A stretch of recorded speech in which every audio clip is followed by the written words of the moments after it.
Good evening, everyone. We do begin the readout tonight with a question. Will America always be a democracy? Is it baked in and certain that we will always stay that way? I mean, American exceptionalism and the genius of the founders and the brilliant Constitution they wrote, and with the exception of the slavery bit, says, we will definitely stay a democracy no matter what, right? Things like military coups and rule by junta, those things don't happen here. Those things are for so-called third world countries and parts of Asia and the old Soviet bloc. That kind of crap doesn't happen to us. Nah. Are you sure? A new indictment against 4 members of the far-right military group, the Oath Keepers, which is basically a concoction of military members and police who believe they might need to overthrow the government at some point, was unsealed on Sunday, charging them with conspiring to obstruct the constitutionally mandated count of electoral votes. Not a surprise. That is the way that these indictments have been going. Indeed, a total of 16 Oath Keepers have been arrested to date, representing the largest conspiracy case to emerge from the January 6th insurrection. But what's most disturbing is that they didn't just want to disrupt the electoral count.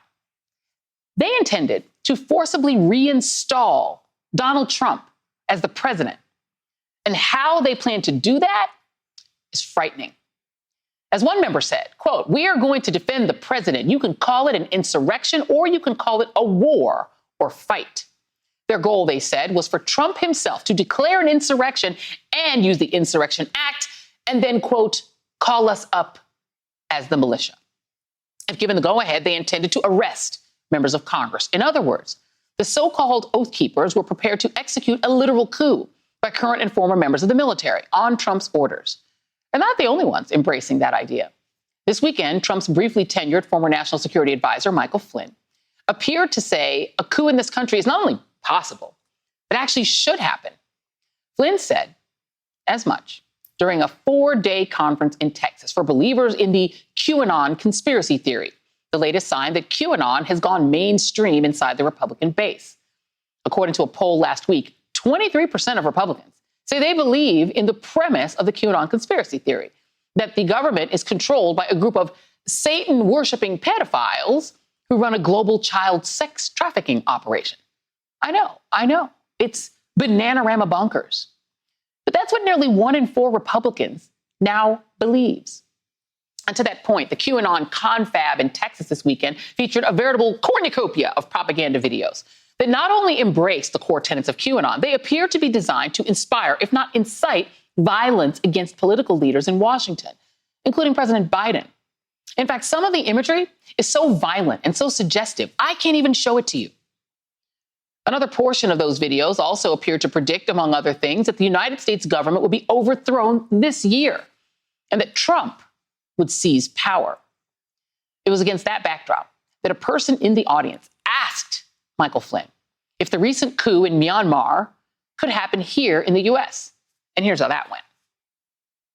I want to know why what happened in Myanmar can't happen here.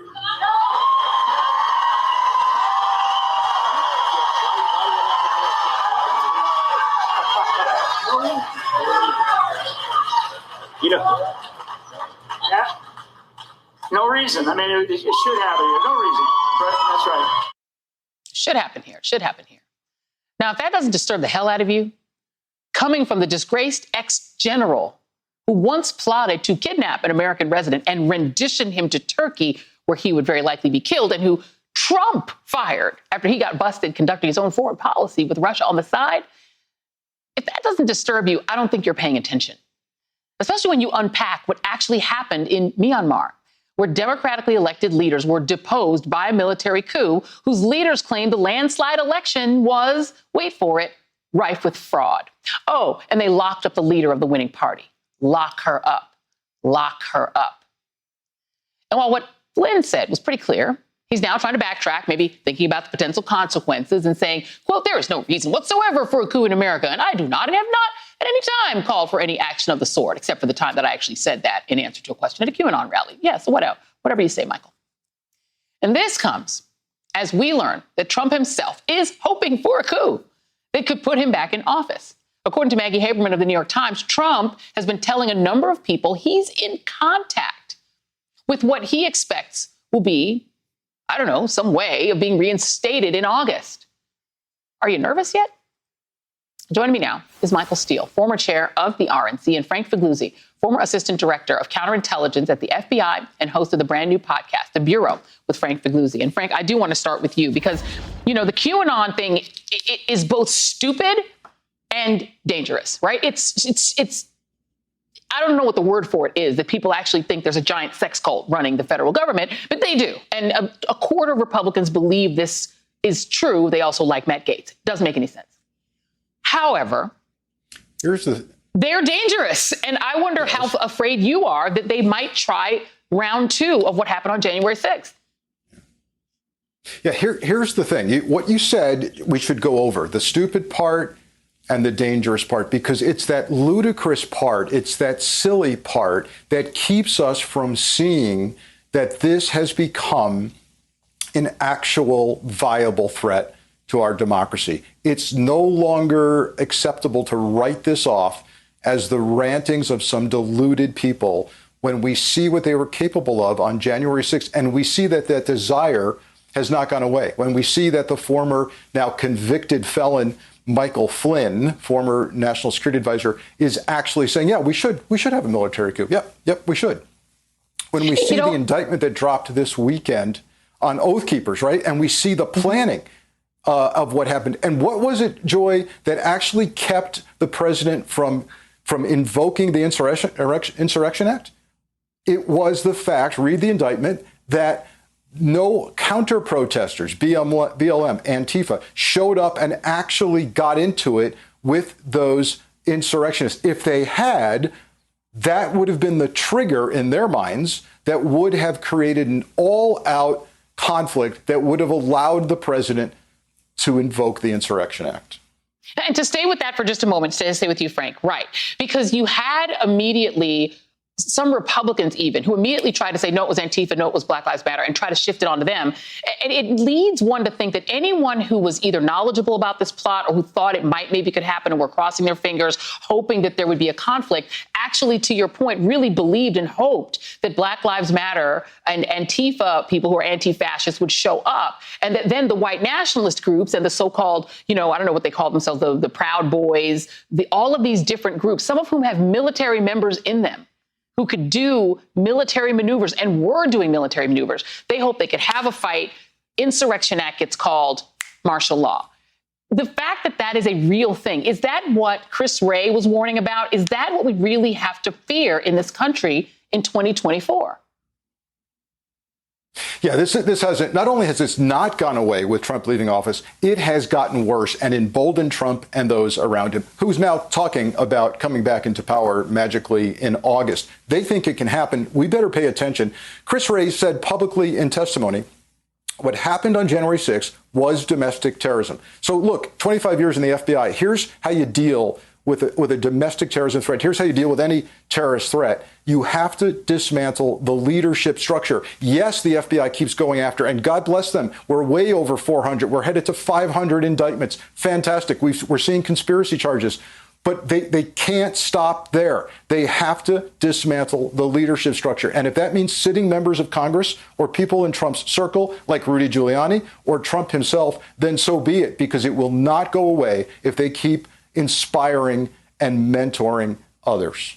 Michael Steele, you've had Donald Trump's friend, Roger Stone, use Oath Keepers, some of the same ones who are now seeing in these indictments as bodyguards. You've had Donald Trump be claimed by the Proud Boys, who now basically think he's their leader, and that when he says stand up and stand back and stand by, that he's giving them orders. Enrique Tarrio, who's the leader of the Proud Boys, claims he got a tour of the White House. He didn't say he met with Trump. You have the guy who started this, Ali Alexander, the guy who organized the events, who's now in hiding, saying that he got help from members of Congress to organize these events. He named them: Andy Biggs, Mo Brooks, Paul Gosar, who magically keep repeating all of this, claptrap white nationalist, black people shouldn't vote stuff and all of this. So your party is taken over by this. And I remember you once telling me that Republicans felt they had that with the Tea Party, they had a tiger by the tail, and they thought they could just ride it and that they could ride it to power, but they really didn't know what they were dealing with. This is worse than that, Michael. No, it is worse than that. And you can't emphasize enough what Frank has just laid out. It's not just the stupidity, because we get lost in the stupid, right? People just kind of dismiss it. But this is dangerous. And it's important to note that folks like Michael Flynn are manipulative at the same time they're being dangerous. So this is all part of the narrative. Remember, the premise of this entire operation starts in 2015 when you had the folks buying this idea of deconstructing the administrative state. They've now found the tools to do that. It wasn't just what Trump was doing administratively inside the government. It is also what had to take place outside the government. Mike Flynn is now saying the quiet part out loud. You have people who've amassed an enormous amount of weaponry and ammunition over the going back to 2009, 2010 in the Obama era. So the seeds have been planted.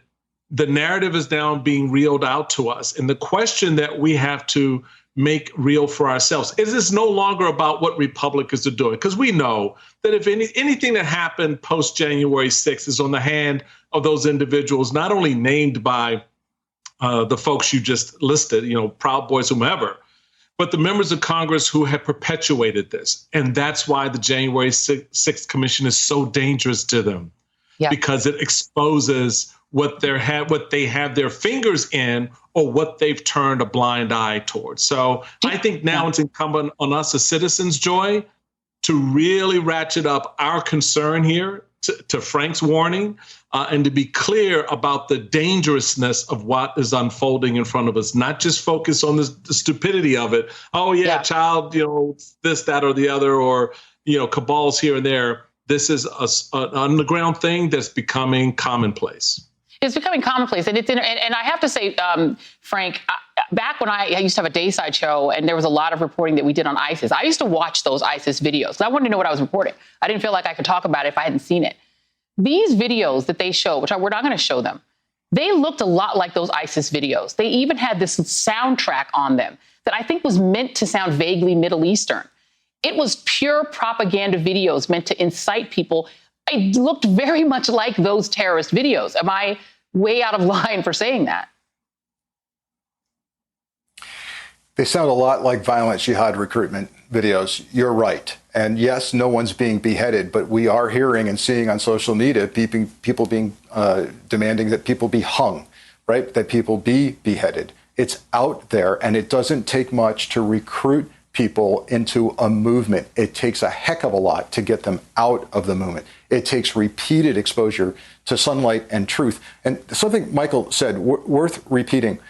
This is so much bigger than politics and the Republican Party and whether we're going to have a healthy two-party system. I don't have a dog in this political fight. I worked 25 years to uphold an oath to protect and preserve and defend the Constitution. This is much bigger than politics. It's about the future of our democracy and what it looks like moving forward. We need a national effort to call this out for what it is at the Attorney General level, at the White House level. The last question to you, Michael. Does Mitch McConnell and Kevin, do they understand that? Do they know it and they're willing to play ball with it because they think they'll get power in exchange? Because we're talking about the destruction of our democracy. We're talking about the Myanmarization of our politics. They know that? I think look, you cannot be anything but clued into what's going on. They've had the conversations. They know what's going on. We have reporters on our air come on and talk about what they're saying to them privately and so forth. So yeah, they're more than aware, and that's what makes this so dangerous. That's what makes it so problematic, is that the men, especially the men who could stop this, aren't stopping it. Because they're either cowards or they're complicit. Yep. And that's the space we're talking about right now. Yep. I don't know if y'all follow Noel Casler on Twitter, but he has said, if you don't think that Donald Trump would burn this country to the ground to avoid the consequences, the legal consequences they're staring at him, the future with the tax issues and the legal issues, if you don't think he would let this country burn to save himself and to seize power back, that's the only way he's truly safe if he's back in power, you are not paying attention. It is stupid, but it's also dangerous. Michael Steele, Frank Figliuzzi, Thank you both very much. Scary is caring. Up next on the Readout, Democrats temporarily block an effort by Texas Republicans. This is the other front to make it easier to overturn elections. We're on the same theme here, whenever they disagree with the result. This is the same story, basically, in a different venue. Pay attention, because this is how democracy dies. Plus, my pal Chris Matthews is here. Perfect night for him to be here for his very first television interview for his brand new book, This Country, My Life in Politics and History. And boy, do we have a lot to catch up on. Republican cowardice on the insurrection, how President Biden is doing, puppet Kevin McCarthy, and a lot more. Do not go anywhere. Chris is coming up. The Readout continues after this.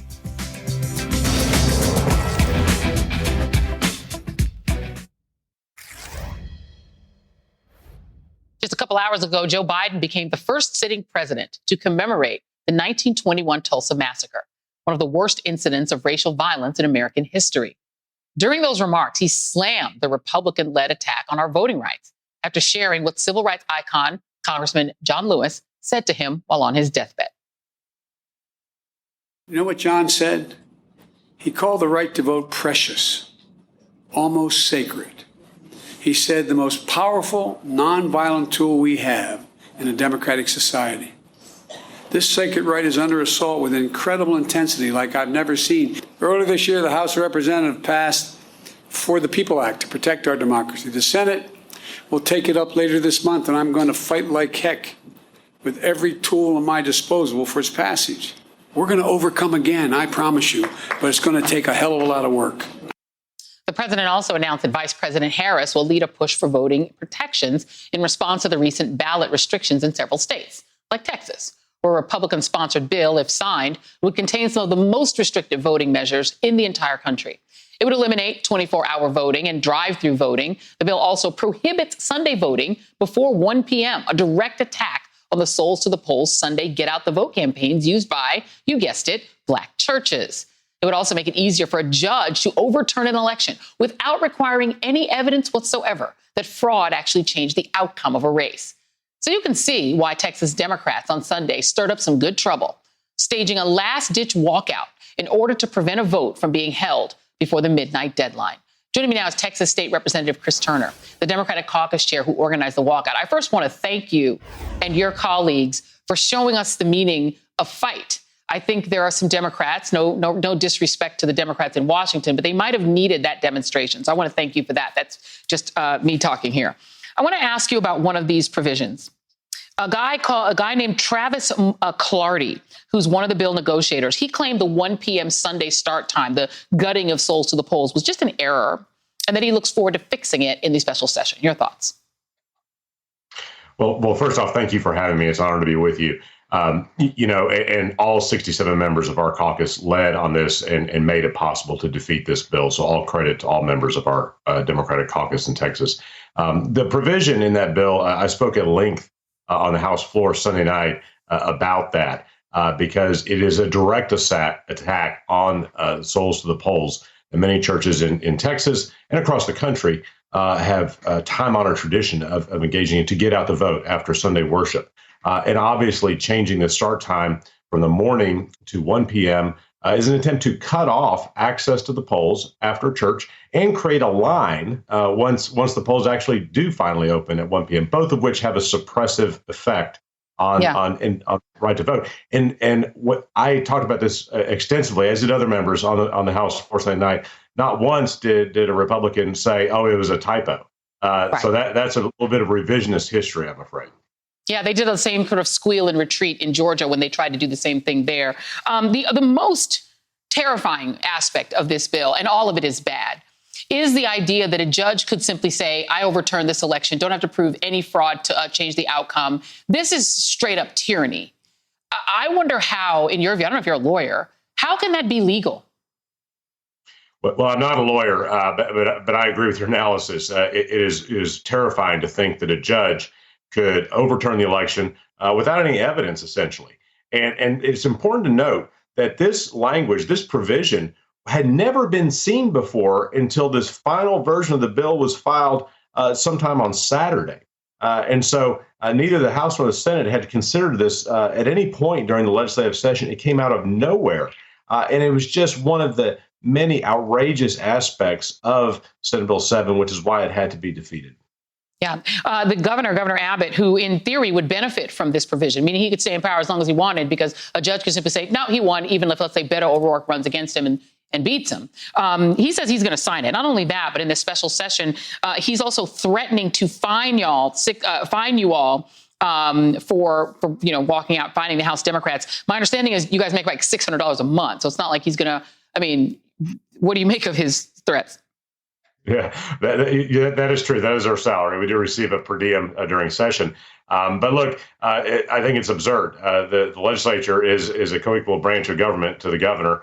So the idea that the governor can zero out the legislature is absurd. And so I don't know what the governor is talking about. But look, the governor should be calling a special session this summer to address our skyrocketing rate of uninsured in the state of Texas, address real reforms to our historic winter storm and the grid failure that we suffered just a few months ago.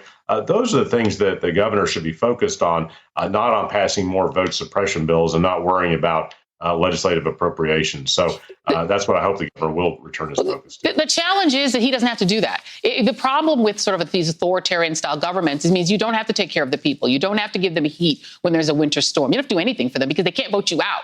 They can't get rid of you. You're in there and you stay there forever. And that's what Texas is starting to look like. You've had attacks on the press, kicking out reporters so they couldn't observe what was happening. This is like straight up authoritarian. It is what people in Washington, Republicans, want to duplicate. So my question to you is, has there been any pushback from industry, from business? Are you going to see some of the same reactions that we saw when Georgia tried this? Well, I hope so. And I think that is the right question to ask. And I will say, in Texas, we saw American Airlines, Dell Computer, and other companies come out a couple of months ago with strong statements in opposition to these vote suppression measures. But we need to see more businesses do that. And we need to see them keep up a sustained campaign against further efforts to pass anti-voter legislation like SB 7. Yep. Because, as you say, the Republicans will bring it back. It's wrong, and we need to defeat it. And last question, very quickly, would H1 help you? Would that bill, S1, help you guys? Absolutely, and we need a John Lewis Voting Rights Act. We need a strong federal Voting Rights Act to protect voters in Texas and across the country from these suppressive efforts. I think it goes without saying. Texas State Representative Chris Turner, thank you all for fighting for our democracy. And still ahead, cheers. Chris Matthews is here. I'm going to talk to him about his new book, This Country, and so much more. There he is. Cannot wait. We'll be right back.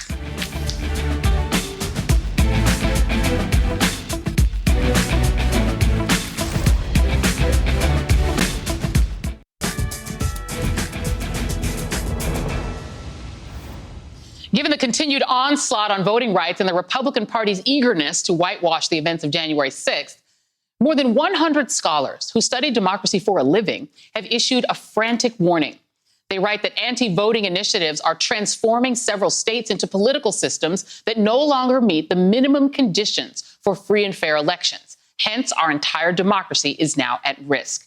And time is not on democracy's side, given how Minority Leader Mitch McConnell has vowed to block the Biden administration at every step. Another hurdle? The 8 or so Democratic senators, including Senators Joe Manchin and Kyrsten Sinema, who are so far refusing to touch the Jim Crow relic, the filibuster, even to save American democracy. And who better to talk about the state of American politics than my friend and former colleague, Chris Matthews, who has a new sweeping new memoir about his life in and out of politics. The book is called This Country, and it is out today. Chris Matthews joins me now. Christopher, so good to see you, sir. Well, Joy, I'm glad to see you in that seat. You've certainly earned it. And when I left, I'm glad you came. Thank you so much for having me tonight.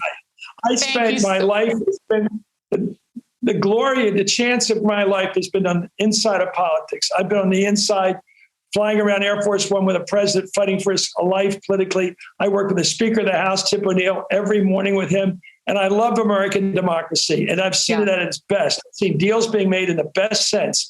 And I've seen something terrible happening lately. And it's and I saw, you did, you weren't as old as me, to see firsthand that people fighting to bring down the Berlin Wall so they could have votes in Germany, so they could actually vote for democracy, or to see apartheid torn down by an election in South Africa. I was there with Archbishop Tutu when he got the vote for the first time at the age of 62. He yelled, "Yippee, I'm voting."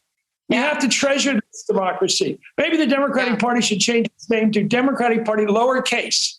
This is the party that believes in democracy. Believes in democracy. Well, Chris, I got to ask you, because you did this biography and you went through all of these jobs. One job you left out, and it is on page 83 of your book.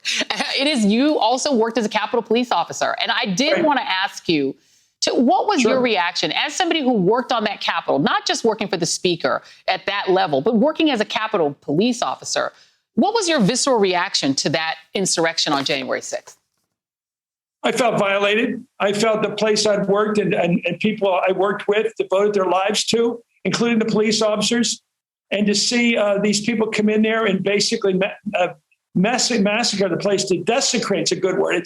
It's a religious term, but it's appropriate here. They wanted to desecrate it. They wanted to climb on ceilings and put up signs, and they wanted to wear stupid costumes and act like crazy people to show their content. And they were looking for human beings. And God knows what they would have done if they got those human beings, including Mike Pence, Mr. Vice President. They were looking for you. And they were looking for the Speaker. And they were looking to do what with? Were they going to tar and feather them? Were they going to kill them? Were they going to make fun of them? What were they going to do? They were looking for them, and it was the police officers in the end and the staff people that got them out of danger. And I'm telling you, that's a scary thing. And then I hear about a high-ranking general who took the oath of this Constitution, talking about, I don't know when he's going to explain himself.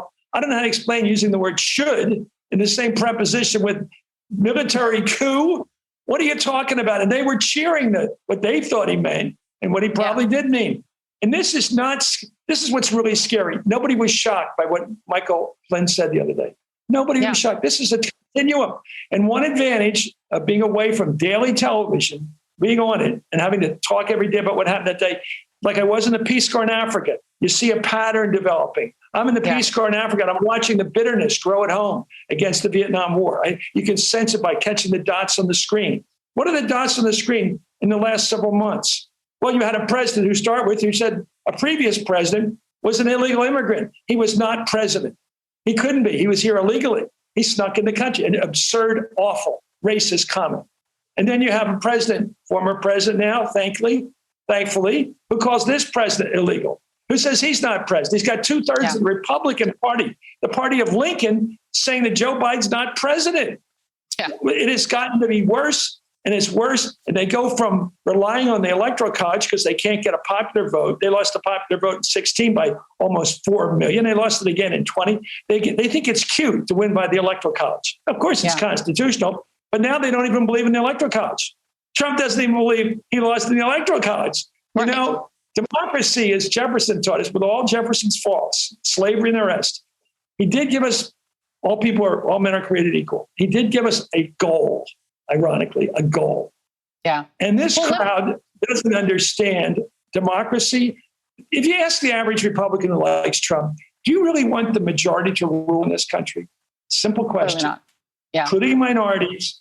Do you think the majority of American citizens should rule this country? A simple democratic vote question. Do you think they're going to say yes? No, they're going to say, let's reduce the number of minority voters. Let's reduce the number of young voters, too, while we're at it. And, you know, you've been in politics and you've fought it more as much as I have, despite being different ages. And I got to tell you, what was the biggest goal of our lives? Get out the vote. Right. We were thrilled for people to vote. We begged them for months on this network, begged people for months before each election, get out and vote. Vote. We said it to everybody. If you're a conservative, whatever, get out there and vote. We wanted everybody to vote. And then they voted and they said it doesn't count. Yeah. In the 2020 election. It doesn't count. Our guy lost. And by the way, Trump knows he lost. He lost by 4 million votes. He lost the Electoral College. He lost in the same states he happened to squeak in. In 2016, he lost Pennsylvania. He lost Wisconsin. He lost Michigan. I'm sorry, Mr. President. You're not Mr. President anymore. And you got to wake up. Let me ask you this. You were talking about that Texas guy. I love this guy down there, Senator Chris. The thing is, Democrats have gotten to be better politicians. I mean, I got to tell you, I'm doing bragging right now, like I did in the book. You know what I did when the Republican leader opposed our infrastructure bill back in 1982, right before an election? Well, he said it was a bunch of big spending, leaf-raking jobs, did the thing they always say. So I called up the chief engineer of his hometown, Peoria, Illinois. And I asked the chief engineer, who happened to be a Democrat, which is my luck, and I said, give me the name of all the bridges below safety standards in that Republican leader's district, all the dangerous bridges. Give me all the dangerous. He gave me the list of the addresses, the names of the bridges. Tip O'Neill got down on the floor of the House and listed all the dangerous bridges in the home district of the Republican leader. And he was scared to hell. He went racing to the back of the farm. Tried to explain what we won that vote. We won 26 seats in the next election. Why don't the Democrats go to Kentucky and cap the bridges below safety standards? Why don't they go out Chris, there? hold on, because I don't think that here's the problem. I'm not sure that would work. I'm not sure that would work. And I do want to ask you about this, because when you talk about stuff like that and the way that you used to be able to achieve bipartisanship by cajoling people, with infrastructure pressure or scaring people, it doesn't work anymore. This is the 1-year anniversary of Donald Trump holding up the Bible, pretending to be a Christian. Christians are completely impervious to it. People like Mitch McConnell don't care about bridges in Kentucky. What they care about is power for Mitch McConnell. So I wonder, would they can see the QAnon thing just like you can see it and I can see it. What do you think is happening with them and with people like Joe Manchin who are saying, we don't care, we just won't change? You've had more recent experience for this crowd, but I got to tell you, usually local politicians think all politics is local. And when they hear that the school bus at 3 o'clock this afternoon is going running across that dangerous bridge, they get some calls from the parents. And I do think that's how you get the people. You get them where they're at home. And then they say, this isn't about ideology or left versus right. Are you going to fix that damn bridge or not? Are you going to fix it? Because if anything happens to that bridge, it's your fault. So I think old politics does work sometimes if you get them. I don't know what the life of Kevin McCarthy embarrasses me. He embarrasses me because I think having become leader, he is capable of leading, at least conceptually. But the great thing about Reagan, and this is an odd thing to say for me, and the great thing about Tip O'Neill is when they led, they led. And if they said, let's do this thing, let's fix Social Security for good, their people followed. Is Kevin McCarthy a leader or a follower? And I think that's a question. Why don't they pick leaders, the lead Republicans? It seems like a smart move, but they don't want to do it. Well, what about Joe Manchin? If you were Chuck Schumer right now, what do you think you could say to somebody like Manchin who loves the filibuster more than he apparently loves democracy? Well, you're being optimistic here. I think I caught you as an optimist here. Do you think he and Sinema of Arizona are the only two that aren't against getting rid of the filibuster? Of course not. They're standing lately. Oh, no, I think they are standing in front of at least 9 other. There's at least 9 of them, and they're letting Kyrsten Sinema and Joe Manchin stand out in front and take all of the bullets. I think that's pretty clear. They're just covering for other people. But then what here's moves the them? question. Okay, ask this. You got voting rights coming up. It has to be passed by legislation. And under the current law, you have to get a closure for it. A filibuster could kill it. You have to do police reform. You have to do guns. What else? You got to do infrastructure. You got to, except you might be able to get infrastructure without getting closer, without getting rid of the filibuster. But everything that Biden has been talking about needs 60 votes right now, unless you get rid of the filibuster. Are you willing to go to next voters' polls next November with nothing? Because that is also Mitch McConnell's goal. He wants the Democrats to get nothing done. That's why he's using the filibuster, so that he can go to the regular middle of the road, deciding voter next November and say the following: crime's up, inflation's up, the border's not under control. He wants the old Republican trick of 3 issues, all about your opponent, all negative, with nothing else to talk about. That's what they want. And if they get that, they'll get that if we have no program. If there's no agenda that's met, there's nothing passed. What's Biden going to say? Well, we're not so bad on inflation. We're not so bad on crime. We're not so bad on the border. It's all playing defense. You can't win playing defense. You got to pass stuff. So far, COVID relief was very smart. The economy, if it's coming back, and it is coming back, it's because of that. If they get a real instruction of construction, you know what? I don't like the word infrastructure. I like the word construction. Build. Yeah. As a guy in New York used to say, replace the smell of decay with the smell of construction. With the smell of construction. A classic Chris Matthews saying. So we got a little bit of time left. I definitely want to get in a final bit about the book. You talk about everything in the book, including, leaving here, which, was not what you were originally planning on doing. But tell me about that. Tell me about what what is sort of the upshot of that for you? Well, the reality of the upshot is I've had a lot of people come up and say, I miss you personally. They like you, but they miss. We had good company together. And they also say things unlike the way you didn't let them get away with anything, which I love too. I was tough. But I think the reason I know the reason I left it, somebody reported that I complimented somebody. Actually, I'm going to use the right words here. I remarked on somebody's appearance in the makeup room. And I shouldn't have done that. Nobody has to come defend me. And by the way, I've kept all my friends, but nobody needs to defend me. I did something wrong. So I'm going to move on from that. I accept it. I took ownership of it, using a nice modern phrase. I took complete ownership. I did not deny it. I lost my show over it. That's it. So that's the truth. The good news is I've never had in my life 2 years to actually sit down and write about my 70 years, which is to talk about an incredible life where I've been so lucky to have, to be on the inside of American politics, looking out. From Air Force One with Jimmy Carter, who I really love, fighting for his life against Reagan, Tip O'Neill fighting against Reagan from the back room every day, being at the Berlin Wall on the communist side when the wall was coming down, and having a young guy said to me, when I asked him, what does freedom mean to you? Was ist Freiheit? You know what he said? Talking to you. Wow. Freedom is great. Democracy is great. And being with Archbishop Tutu, the great leader in South Africa, walking with him to the polls the first time in his life, at the age of 62, he gets to vote. It was an amazing experience to work within democracy and to see parts of the world fighting for democracy, like Nelson Mandela, and bringing down the Berlin Wall. I got to see it all in one lifetime. I want to share with the people that watch my show so faithfully all those years. That's my... And you do a brilliant job. Here's my copy, my autograph copy. And I'm so glad. And you said it's a love letter to the American people, American government. You're so right. Thank you. Hey, listen, let me tell you something. Yes, my blurb is on the back because one of the friends that you kept is me. And I'm so grateful for that, Chris. You gave me a break back before anybody else in this business.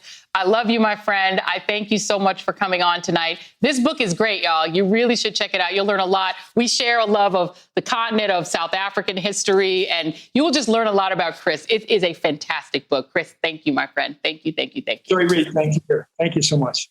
Thank you so much. The book is here. It's called This Country. You should check it out. Still ahead. Another Democrat is jumping into the race to challenge Florida Governor Ron DeSantis next year. Nikki Fried is here to explain why she thinks it's so important to get rid of Ron DeSantis. And that's next on The ReidOut.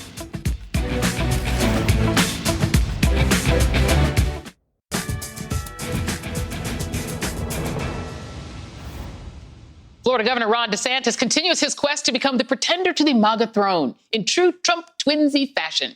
Today, he signed a law banning transgender women athletes from competing in school sports on the first day of LGBTQ Pride Month, no less. Last week, he signed a law to issue fines to social media companies that ban political candidates. He complains that they're censoring conservatives. DeSantis also continues his derelict handling of the pandemic, and he's fighting with one of Florida's biggest industries because freedom? The CDC gave the cruise industry the okay to resume sailing out of Florida's ports starting July 1st. But Ron won't exempt the industry from a law that he signed, banning businesses from requiring proof of a COVID vaccination. Defending the rights of COVID spreaders is on brand for the guy who's not so low-key positioning for a 2024 run, touting his refusal to actually confront the pandemic. But first, he's up for re-election next year. And now he has a new Democratic challenger, Florida Agricultural Commissioner Nikki Fried, Florida's only statewide elected Democrat, officially joined the race today. And Nikki Fried joins me now. Thank you very much for being here, Ms. Fried. Congrats on jumping into the race. Let's just jump right in. Thank you. Thank you. I did politics for a hot minute in Florida, worked on a couple of races. Florida is a very difficult state, for any Democrat to win statewide and for any woman to win. I have nightmares still about the Alex Sink race. What makes you think that you can beat Ron DeSantis? I know you are already elected statewide, but what makes you think you can do it? Well, thank you again, Joy, for having me on tonight. And I would be remiss to not also recognize the 100th anniversary of Tulsa Massacre. If we don't learn from the past and study the past, that we are going to be destined to have it done again in the future. And that's really kind of also part of my campaign, is that the people of our state want something new. They have seen time and time again, for 24 years, Republicans have run our state and have not listened to the will of the people, whether it's constitutional amendments. And then what happened even this actual cycle in the session is that the Republicans under Ron DeSantis' leadership has taken away people's rights to vote, has suppressed their opportunity to protest, has made his number one priority signing and passing the social media bill. And so the people of our state are tired. They're tired of this type of leadership in our state that is not listening to the people. And when we take that message to the people to try something new, they're going to buy it because they know that the Republican Party only wants status quo and only protect the top 1% in the corporations of our state and not listening to the people. And when we get that message out, people are going to understand that Ron's only using them to get to 2024 presidential election. Well, let me ask you this, because you did mention that voting law. We've seen a series of these in Texas. We've seen them in Georgia. We've seen them in Florida as well. Are you concerned that even if in theory you're able to get more votes than Ron DeSantis, the way that Florida has now structured its laws, they just overturn it and wouldn't even allow any Democrat, let alone you, to win? And can you even get voters past all the hurdles? Yep, and I do, because what I have seen on the ground throughout the entire state is the people of our state are going to rise up against this. They know that the system is corrupt. They know that the system is designed to break their will. And if we don't break the system, then we're going to continue having Republicans dominate our state. So we need the people of our state to understand we've got you.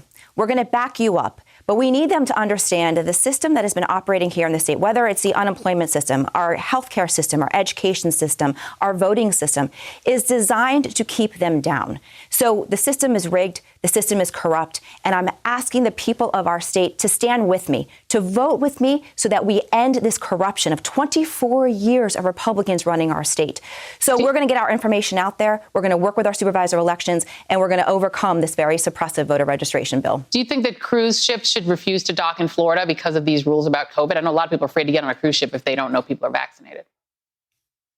Yeah, this is a huge problem. The cruise line industry is one of our largest industries here in the state of Florida, not only bringing tourists into our state, but thousands upon thousands of jobs.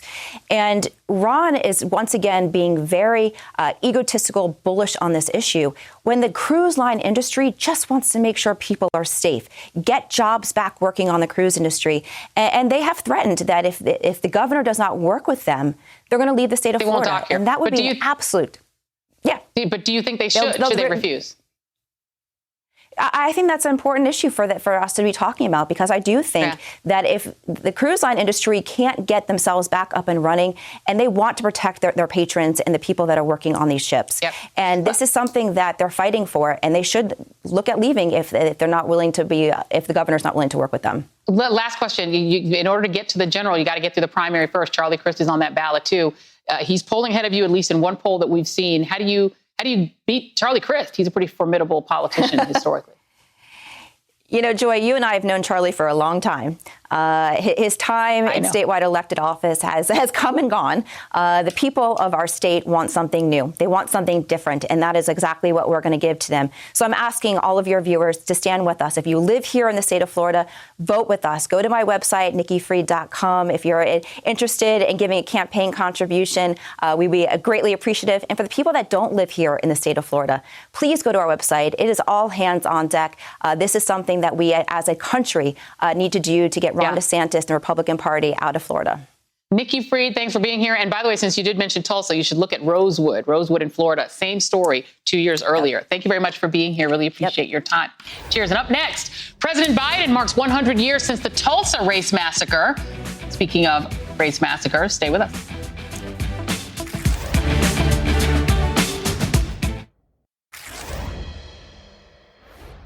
The more than 300 Black Americans killed by white mobs in the Tulsa race massacre were finally recognized by an American president today. On this 100th anniversary of the 2 days of the terroristic violence, when white mobs bombed, looted, and burned the prosperous Black Greenwood District neighborhood known as Black Wall Street to the ground, President Biden made history visiting Tulsa today, touring a cultural center before meeting privately with the few remaining survivors. Commemorating those 2 days of horror, President Biden gave moving, detailed, and as he does so well, empathetic remarks, shedding much-needed light on one of the worst and largely erased atrocities of American history. My fellow Americans, this was not a riot. This was a massacre. We do ourselves no favors by pretending none of this ever happened. We can't just choose to learn what we want to know and not what we should know. We should know the good, the bad, everything. That's what great nations do. They come to terms with their dark sides. I come here to help fill the silence, because in silence, wounds deepen. What he left out, though, is what should be done for those living survivors and that robbed community. Something to think about. That's tonight's ReadOut.